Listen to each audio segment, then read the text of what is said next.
Who's the president who delivered the longest inaugural speech in history and served the shortest time in office?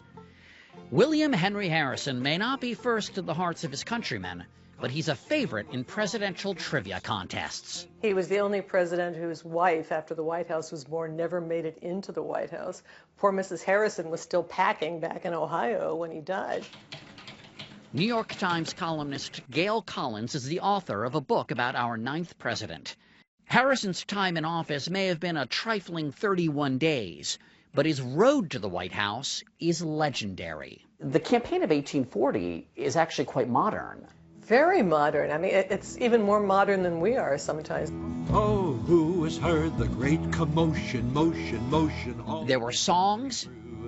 It is the ball a-rolling on for Tippecanoe and Tyler too. Plenty of spin, merchandising, and he had the first campaign slogan, Tippecanoe and Tyler too. Harrison was an Army general, nicknamed the Hero of Tippecanoe after the site of an Indian battle. But, Collins points out, all of his victories involved him having way, way, way more people than the other side. A mere technicality. Harrison was likable and had no strong political beliefs, a perfect candidate for the newly formed Whigs.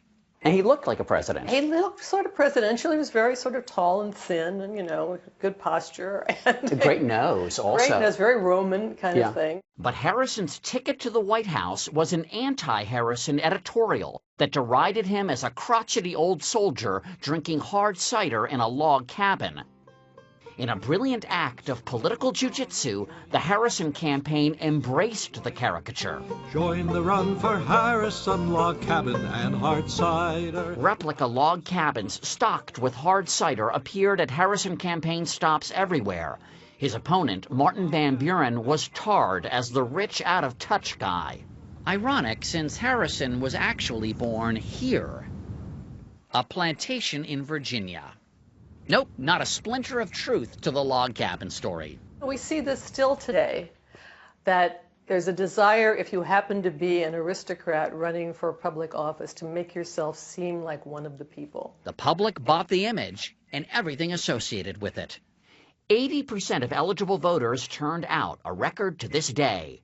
At a time when life expectancy was just 39.5 years old, William Henry Harrison was sworn in at age 68. It would be like 110 today. Yeah, something amazing. He was very hale and hearty. And to prove it, William Harrison delivered a 2-hour speech on his inauguration day, in the rain, without an overcoat.